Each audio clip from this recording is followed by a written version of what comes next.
left is the center because leftist policies are things that both sides actually want. Hi everyone, my name is Hadia and welcome back to my channel. I hope you're all doing well. Today we're going to be talking about how the left is actually the center through analyzing what it means to be a centrist or moderate by looking at some actual statistics and talking about what Democrats should be doing moving forward. So let's get into it. First of all, I'm an American. I don't have to understand anything.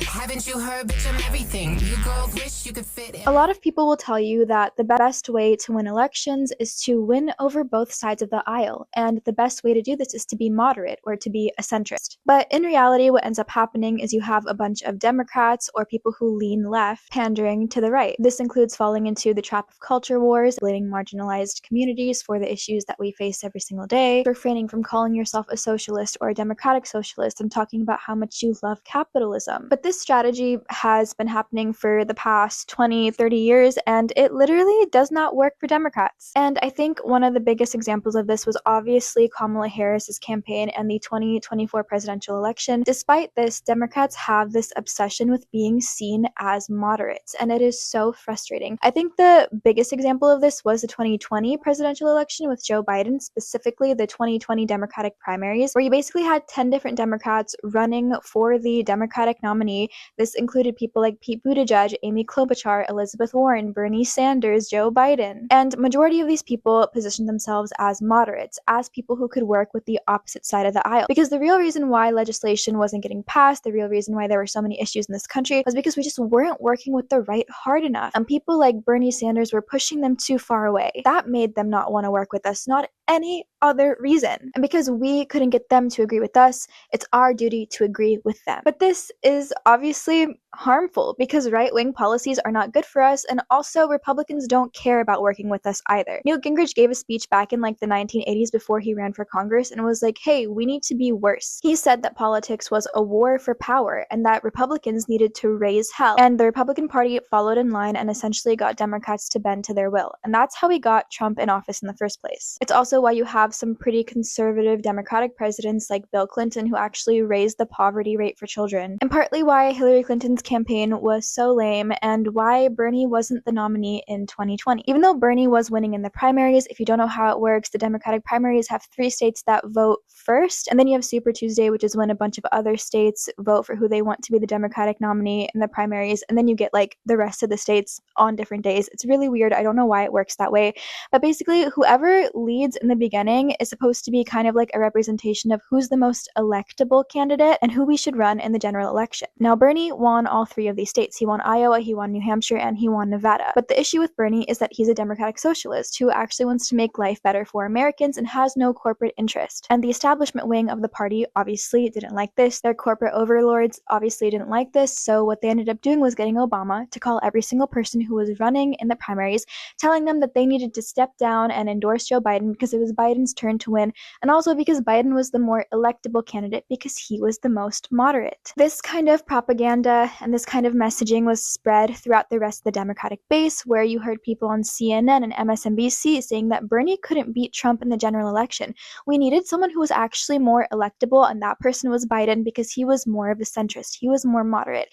And even if you look back at all of the primary debates, one argument that you'll hear over and over again is each person saying that they're really good at reaching across the opposite end of the aisle. They can pass legislation, they can move past gridlock, they can get things passed. Except if we go back and think about the Obama era back in 2010, I believe, when he had both the House and the Senate and the presidency, we did not get much passed. Now, I can understand this argument, right? It makes sense that if you're running for president of the United States, you want policies that all Americans can agree on. You want to be in the center, you want to be more moderate, but the reality is leftist policies are actually way more moderate or centrist than something that's kind of neutral or in the middle. When I think of leftist policies, I think about Medicare for all, I think increasing taxes on the rich, I think about not going to war, I think about debt-free college, I think about having more sustainable infrastructure, free freezing rent costs, getting rid of price gouging. And all of these things are actually wildly popular amongst Americans. So let's get into some of the statistics behind this. A 2023 Gallup poll showed that 57% of Americans believe that the government should ensure health coverage for all citizens of the United States. That included 72% of Democrats. A 2025 study done by the Pew Research Center found that more than 6 in 10 US adults say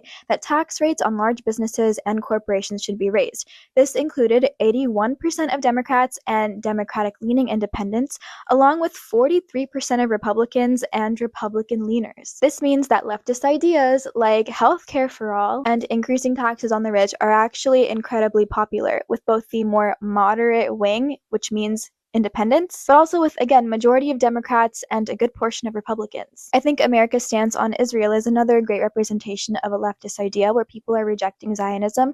They're rejecting a genocide, which shouldn't be too controversial in my opinion, but also want our money to stop going to Israel. We've obviously seen this with different political commentators like Tucker Carlson, Candace Owens, but even Marjorie Taylor Greene, one of the loudest voices in the MAGA wing of the Republican Party, came out with legislation to cut missile funding to Israel. Now, that obviously got rejected, and even people like AOC voted against her bill, but I think that's just because she doesn't like her as a person. Not that that's excusable. But another really big controversy right now is Zohran Mamdani, who is a Democratic socialist running for the mayor of New York City. And even though he's literally just running to be mayor, he is causing quite a stir. And members of the Democratic Party really don't like him because he is a threat to the establishment. He literally beat Andrew Cuomo, who is an establishment darling. And even though he was accused of doing some really terrible things to women, the Democratic establishment still backed him, still gave him money, still wanted him to win over Zohran. And a lot of people are trying to push Zohran out of the party. But if we look at the policies that he supports, they are actually wildly popular across Americans. So YouGov conducted a poll of all of Zohran's policies, and it basically showed that people support these as well. So 62% approved of implementing free childcare, 60% approved of freezing rent for lower income tenants, 51% approved of creating a network of government-owned grocery stores that focus on keeping prices lower rather than making a profit, 49% approved of raising the minimum wage to $30 by 2030, 46% approved of permanently eliminating the fares on public buses, and 65% approved of raising taxes on corporations and millionaires to pay for these proposals. These are leftist ideas that majority of people can agree on. How is that not the center? How is that not reaching across the aisle and passing legislation that both sides can agree on? I also just wanted to say I don't really understand what a moderate position is in the way that Democrats talk about wanting to be moderate. How can you be moderate on gay marriage? Either you support gay marriage or you don't. How can you be moderate on taxing the rich? Oh, we only tax them a little bit. Okay, well, how are we going to pay for everything else? What's the alternative? To increase taxes on lower income people?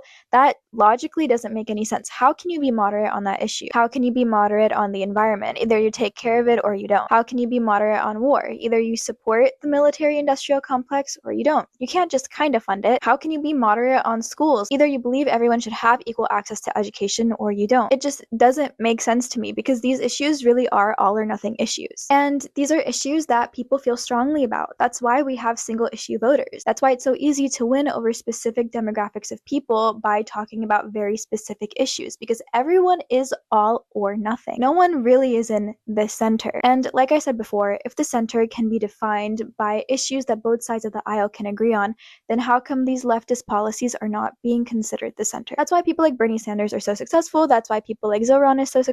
That's how AOC was able to win over Trump voters in the last election. But again, these policies threaten the establishment.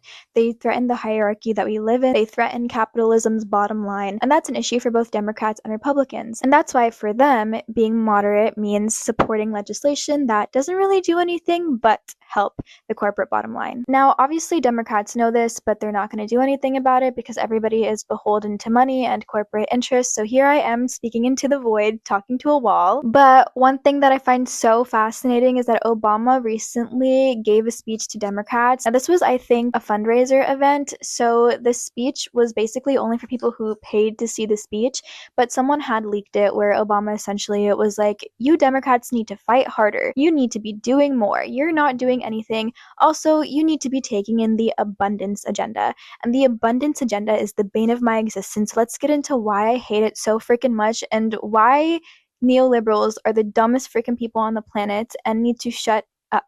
For one, Obama's speech was lame because where the heck has Obama been this entire time? Like, I'm so sorry. He's like, oh, we need to be tougher on Republicans. Like, his entire presidency wasn't him pandering to Republicans and to Wall Street. But basically, there's this idea called the abundance agenda, where Ezra Klein and someone else came out with this book talking about why certain issues exist in the US. And they're basically saying the issue is zoning and that we need to fix zoning reform. And if we can do that, we can reduce, I think, like the affordability of housing. Like, housing will be more affordable if we do this. But there are just so many guardrails and bottlenecks when it comes to passing legislation. And that's why life is just like not that affordable right now. And I hate this argument so much because the real reason why life sucks is because of the wealthy. It's because of billionaires. They're hoarding all of the wealth. They're keeping it in stocks. They're increasing prices on food, on water, on housing because they know that we rely on these things to survive. And at the same time, they are not increasing our wages. You have probably heard this so many times, but it is important that we constantly scream this into the mainstream because the more it gets into your head, the more you begin to see it and the more angry people will get and the more likely people are to change their beliefs. That is why they attempt to silence people like Bernie, why they attempt to silence people like AOC, why they attempt to silence people like Zoran, because they don't want these ideas out there. It's such a simple concept, but it's really difficult for people to grasp because hating is so much easier than thinking. Even though low-key the answer has always been right in front of our face. It's money, it's oligarchy, it's wealth, it's capitalism, blah, blah, blah, blah. But in addition to this notion being so freaking stupid, the messaging is also really dumb because if you think about it, I could go to rural Idaho and if I said, hey, did you know that groceries are expensive because of zoning reform? You're gonna want to smack me in the head. You're gonna be like, I don't give a gaff about this. Like, what do you mean? Like, what does that mean? What does that mean? Like, actually, I don't know what that means. What is a bottleneck? You when it comes to politics, you have to speak so simply. You have to speak so stupidly because majority of Americans are dumb, and that's why Trump wins because all he says is, I am the best. I am so great. I am the best president to ever exist. We have the cleanest water in the world. I have the best policies. I ran the best campaign. People love me. And everyone goes, wow. When people say, hey, Trump, why did you do this thing that's terrible for the economy? He goes, it was common sense. That's why I did it. When you ask Democrats things, they sit there with this long, flowery language that nobody has the attention span to even listen to. So who the heck is going to sit there and go, oh yeah, I love an abundance agenda? Do you think people even use the word abundance in their everyday verbiage? No, I speak in brain rot. I speak in postmodern colloquialisms. I'm not going to sit there and explain the abundance agenda to someone. Instead, I'm going to say, I hate rich people. Tax the rich. I hate billionaires. Billionaires shouldn't exist. That's so freaking easy peasy. And it's such an easy concept for people to understand. And even Axios came out with a poll asking voters what language they preferred. And people preferred populist language, meaning language that talked about the wealthy and billionaires over the abundance agenda. Because the thing is, no one cares about zoning reform. Nobody knows what that means. Nobody knows what that is. But people care about being able to pay their rent. They care about being able to feed their kids. They care about being able to buy groceries. They care about having a stable, consistent income. They care about being able to get to work the next day. So if Democrats want to win in the future, this is what they'll have to do. And I feel like I say that in like every single video I've made, and I think that it's like really common sense, but I'm gonna keep screaming it until someone listens to me. And low-key, some people are listening. Like, we have an increase in people running as democratic socialists for mayor and for office in other places, so I definitely think that this is possible. We might see a change in the future, but who knows? Because money is powerful, corporations are powerful, Wall Street is powerful, Silicon Valley is powerful. But I do believe that people power can outweigh money as power. And so yeah, those are just my thoughts on this topic. Thank you so much for listening. I hope you learned something. I hope you enjoyed the video. Definitely don't forget to like and subscribe, and also subscribe to my Substack down below where I write satirical articles. I love you guys so much, and I will see you next week. Sorry I didn't post last week. I was in Florida. I was traveling. I was visiting my family, but hopefully I'll have more time to talk to you guys, and I'm really excited to do it. So thank you all, and bye. First of all, I'm an American. I don't have to understand anything. Haven't you heard, bitch, I'm everything. You girls wish you could fit in my 7G.